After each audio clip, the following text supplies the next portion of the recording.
Bonjour à tous.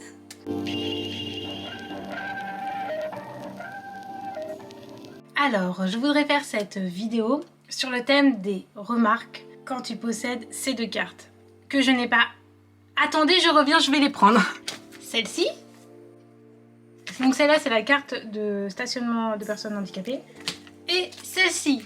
Et celle-là, c'est la carte de priorité de personnes handicapées, c'est-à-dire pour passer dans les caisses, pour aller plus vite. Voilà quoi, un pass VIP. Donc c'est celle-ci qu'il faudrait toujours avoir collé comme ça. Au moins comme ça, on ne pose pas la question. Hein, parce que nous, on a l'impression qu'être jeune, on n'est pas handicapé. Alors que si, les gars, on peut être handicapé dès la naissance. C'est la vie, c'est comme ça. Bon, bref.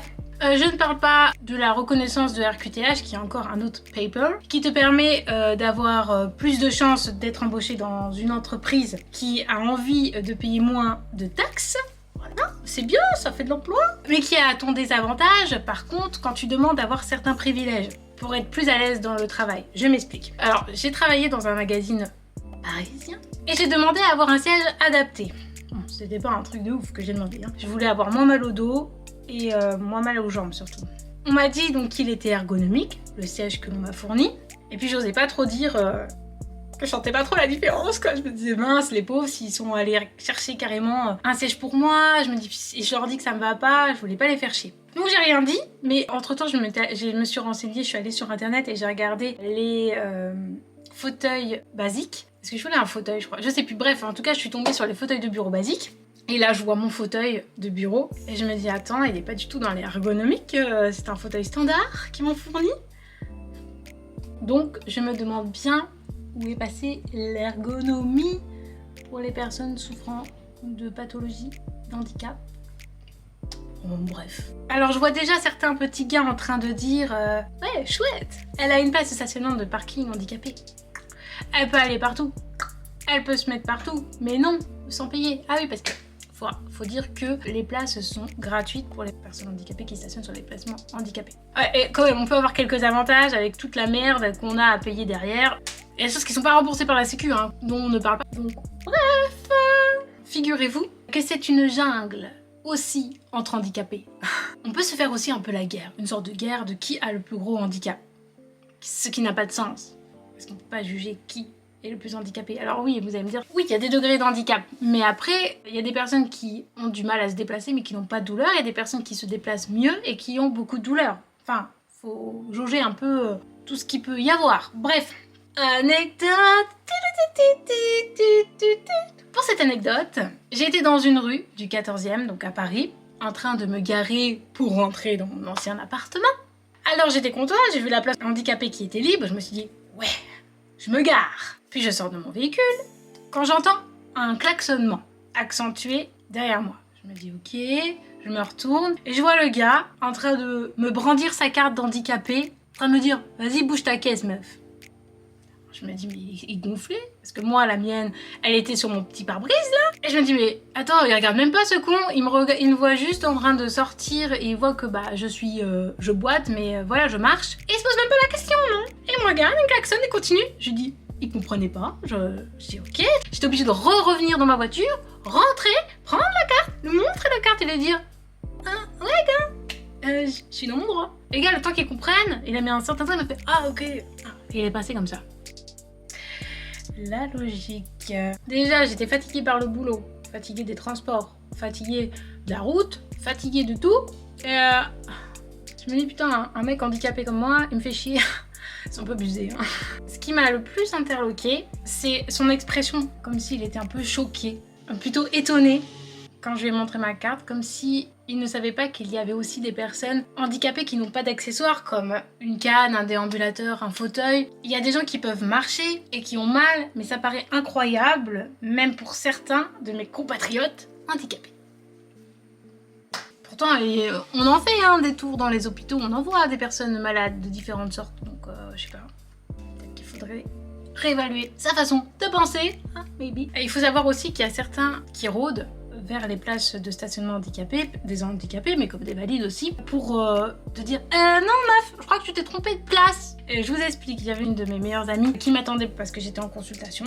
Et donc elle me dit vas-y, je t'attends dans la voiture, on se met sur une place handicapée, comme ça j'étais pas trop loin, c'était parfait. Et elle me dit heureusement que t'es arrivé maintenant parce que j'étais en train de me prendre la tête avec un vieux qui m'a brandi sa nouvelle carte handicapée parce que les nouvelles cartes handicapées elles ne sont pas grandes comme celle-ci, elles sont petites. Elle est en train de me dire que c'était pas la bonne carte, que c'était une fausse, que je l'avais fabriquée et tout, parce que maintenant les cartes elles étaient comme ça. Ouais ok, il était content de montrer sa nouvelle carte, on est d'accord. Mais il faut comprendre que moi la mienne elle arrive à péremption en 2024. Donc si jusqu'en 2024 je me prends des réflexions comme quoi elle est fausse parce qu'elle est grande, on est dans un monde bizarre, non? Enfin je sais pas.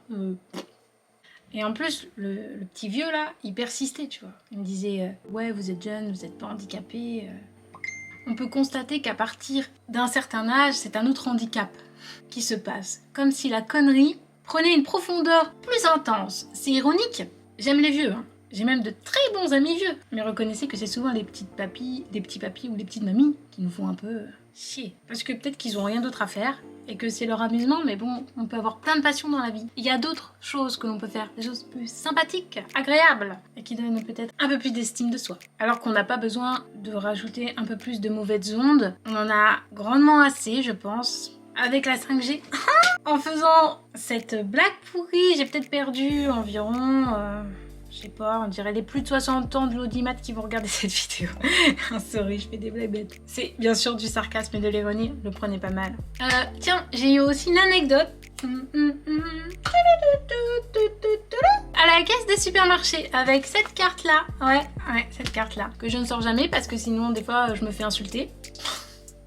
La base. Donc il y en a pas mal, mais je vais vous raconter celle qui m'est arrivée il y a quelques jours. Donc j'ai tout noté pour bien me rappeler du contexte. Donc j'étais à la caisse handicapée, parce qu'il y avait moins de monde, faut se l'avouer.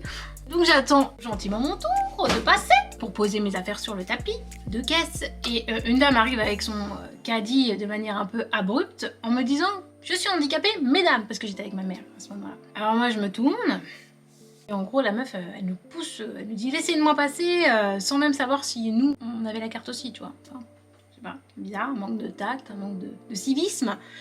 Peut-être. Donc je suis un peu blasée de sortir ma carte, maintenant, j'avoue, je le fais plus. Donc je me retourne juste, je la regarde et je dis rien, et la caissière qui me connaît, elle dit à la dame « Madame, la jeune fille aussi est handicapée, donc vous faites la queue !» Comme tout le monde, enfin, les handicapés aussi font la queue, hein, normal. Et là, elle va à une autre caisse pour passer plus vite, enfin bon, bref.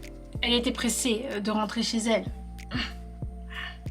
Comme un peu tout le monde dans le supermarché, hein. Personne n'a envie de rester longtemps à la caisse. Après, il y a des avantages à avoir, donc c'est vrai qu'on peut prendre ces privilèges-là quand même. Mais bon, là c'était un peu too much. Alors ensuite, quelques instants après, c'était la première fois que ça m'arrivait avec coup sur coup de grêle. Donc pas de répit, un deuxième arrive, et cette fois avec des béquilles. Donc cette fois, on s'écarte, parce que dès qu'il y a des béquilles ou un fauteuil, j'avoue que la foule s'écarte.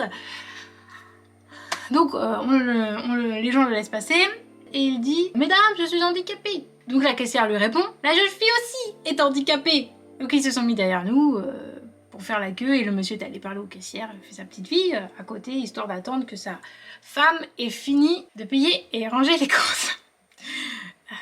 Bref, ça aussi c'est cliché. Donc apparemment, pas de pitié entre handicapés. Ah, et une dernière petite anecdote. Sur les taxis conventionnés, ouais, ça j'ai eu pas mal de problèmes à Paris. Hein, je faisais une certaine route. Et oui, j'ai eu des gros soucis avec les taxis. Alors, dont un qui a été l'apogée. Je suis même arrivée en pleurs le matin. Alors en fait, si vous voulez, des fois j'avais le kiné le matin et après j'allais directement travailler. Ouais. Quand on y pense, c'est débile de se faire du malin si, mais bon, c'était comme ça, je pouvais pas faire autrement. Bon, donc des fois c'était après le boulot, mais là c'était avant. Donc là je prends mon petit taxi pour y aller, je vais à ma séance, ensuite il m'attend, parce que des fois aussi, ils te disent ouais, vous avez 5 minutes de retard. Ouais, bah on a 5 minutes de retard parce que la kiné nous a pris 5 minutes en retard, et donc c'est normal, on a des soins, donc en fait vous êtes payé à attendre, donc vous n'avez pas à faire ces réflexions-là aux personnes qui en plus subissent des soins. Ah, ça aussi c'est du bon sens, mais bon, j'ai l'impression que... Je sais pas, la gentillesse est partie où les gars? Bon, je reprends mon taxi pour aller à mon boulot. Et le gars me dit, votre carte. Alors en fait, si vous voulez, c'est pas une carte, c'est un papier qui atteste comme quoi t'es en ALD, t'es pris à 100%, etc. Donc c'est normal de l'avoir. Donc j'ai mon papier, je lui donne mon papier, je lui donne ma carte de sécu et tout. Et non mais vous êtes pas à 100%, c'est pas possible. Bah j'ai dit, bah si, j'ai les papiers. Donc ok, il y a de la triche, il y a des gens qui trichent, qui ont des faux papiers. Ah, c'est possible. Mais là, bon... J'avais quand même ma carte de sécu, j'avais ça, enfin tout était bon. Hein. Donc il y a le mec qui dit non, je vais appeler la sécu pour leur demander. Donc le mec appelle la sécu pour demander si moi j'étais bien en ALD. Donc déjà j'étais un peu scandalisée parce que j'étais fatiguée et tout. Là je commence à me mettre à pleurer. Je sais pas pourquoi, je pleure et tout. Et il commence à dire à la dame au téléphone, oui bon, je raccroche, machin, etc. Il se retourne et il me dit, ah mais vous êtes, je suis pas sûre que vous êtes en ALD. Et je dis mais s'il vous plaît, pourquoi vous me faites ça? J'attends mon taxi. Je commence à pleurer et tout. Et puis le gars, il a eu quand même un peu de compassion. Et du coup, il m'a pris ma carte et il m'a expliqué comme quoi il y avait des fraudes et tout. Bah ok, il y a des fraudes, mais quand t'as tous les papiers, t'appelles la sécu, que la sécu te dit que t'es en ALD. Enfin, je sais pas. Bref, voilà. C'est des choses qui sont fatigantes dans la vie de tous les jours et on s'en rend pas compte. Et franchement, moi, il y avait beaucoup de fois où les matins, quand je prenais des taxis que je ne connaissais pas, des taxis que je commandais, et ben il y avait des problèmes parce qu'ils avaient peur de se faire frauder, ok, mais c'est pas normal de faire pleurer les gens. Déjà que t'es assez mal, t'as des douleurs tout le temps quotidiennes, t'es fatigué, t'as la vie de tous les jours à gérer, plus d'autres choses encore qui sont aussi dures, donc t'as pas besoin de rajouter une couche. Donc voilà, c'était juste pour vous raconter des petites anecdotes que l'on peut subir en étant handicapé. Donc on n'a pas un pass VIP en mode on est des célébrités, on n'est pas comme ça, non, on nous juge, on nous déglingue parce que psychologiquement, il y en a beaucoup qui sont fatigués de ça et je pense que dans ce que je dis, beaucoup de personnes qui ont cette carte et qui sont, on va dire, beaux, valides, comme la société nous l'impose, subissent tout ça. Donc je pense qu'il est important de mettre en lumière aussi tout ce qu'il y a derrière les pathologies. Voilà, bref. Il y a plein de choses qui sont à revoir, je pense, dans le protocole de personnes handicapées. Peut-être. Moi, je pense qu'il y a des choses à revoir au niveau publicitaire. C'est-à-dire montrer que ce putain de logo, là, c'est de la merde. Dans le sens où on n'est pas tous comme ça. Donc ça assimile aux gens qu'on a tous un fauteuil. Donc on n'est que des personnes handicapées quand t'as un fauteuil. Et ça, c'est pas juste. Parce que il y en a plein qui n'ont pas d'accessoires et qui souffrent et qui ont des traitements lourds. Et donc je pose un coup de gueule sur ça. J'avais envie. Voilà. Mais je reste très positive. Et c'est avec humour que je rigole de tout ça parce que il faut prendre le bon côté des choses. Il faut voir l'ironie de la chose et tourner ça aussi en dérision, en avantage et en humour. Parce que franchement, je vous assure qu'il y a des choses, quand je y repense, mais je me tape des barres, même quand j'en parle à mes amis, mais c'est des barres à ma famille, ils me disent mais c'est pas possible, ça n'existe pas. Mais si les gars, ça existe. Donc je vous le partage et je vous souhaite un bon déconfinement. Parce que ouais, c'est con de souhaiter ça, mais après tout, qu'est-ce qui n'est pas con dans ce monde? Et je vous dis donc une bonne nuit, bonne journée, bonne soirée, je ne sais pas quand est-ce que vous regarderez cette vidéo, mais en tout cas, ça m'a fait plaisir de vous parler. Salut!